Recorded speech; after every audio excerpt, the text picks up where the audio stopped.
Тысячи корней привезли из Турции. Вот это эти? наш вид, да, Вашингтон. Это лучшие апельсины, которые у нас хорошо очень приживаются.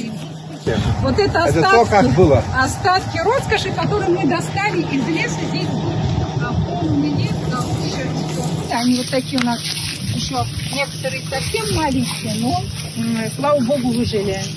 И вот до нижнего уровня все это высажено этими прекрасными нашими мандаринами. Этот сорт какой здесь? Это карликовые. Сколько они будут давать? Они дают, значит, они вырастают через 5 лет, уже дают урожай. Какой? Какой? С одного дерева где-то приблизительно килограмм, если уже все так максимально, если брать. С соблюдением правил. С соблюдением со всех правил, это будет где-то, наверное, 8-10. До 10 килограмм с дерева. Не больше, да? Они маленькие, не большие. Вот если вы посмотрите, это вот тоже карликовые, они больше не растут.